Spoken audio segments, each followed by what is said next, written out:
આમ આદમી પાર્ટી દ્વારા auto hood કેમ્પેનનો પ્રારંભ. ના બેટાનું ના બાપનું હવે ગુજરાત આપનું આમ આદમી પાર્ટી દ્વારા સ્લોગન બહાર પાડવામાં આવ્યું.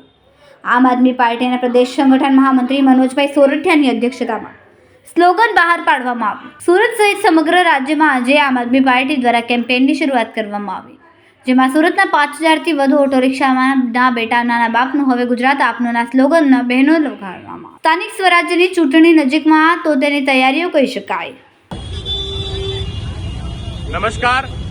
આજે સમગ્ર ગુજરાતની અંદર આમ આદમી પાર્ટી દ્વારા એક કેમ્પેન લોન્ચ કરવામાં આવ્યું છે, જે અંતર્ગત ગુજરાતની તમામ વિધાનસભાઓ અને તમામ ગામડાઓમાં આમ આદમી પાર્ટીના પોસ્ટરો લાગવાના છે.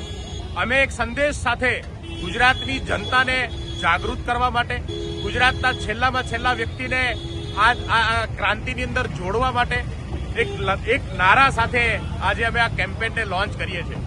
ગુજરાતની અંદર અનેક પરિવારો, અનેક ઉદ્યોગપતિઓ, અનેક મોટા માણસોએ ગુજરાતને છેલ્લા 30 વર્ષથી શોષણ કરવાનું કામ કર્યું છે.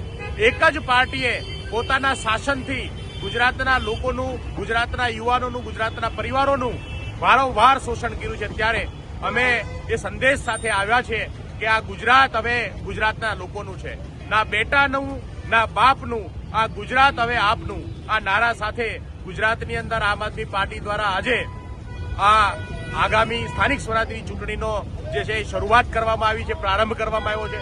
આ સાથે અમારા તમામ કાર્યકર્તાઓ અને પાર્ટીની જે કેડર છે, પાર્ટીના લોકો છે, એ ગુજરાતના છેલ્લામાં છેલ્લા વ્યક્તિ સુધી જશે અને ગુજરાતના લોકોને જાગૃત કરવાનું કામ અને 30 વર્ષથી જે અત્યાચારનો સહન કરી રહ્યા છે એ ભારતીય જનતા પાર્ટીના શાસનમાંથી મુક્તિનું કામ જે છે એ આમ આદમી પાર્ટી દ્વારા કરવામાં આવશે.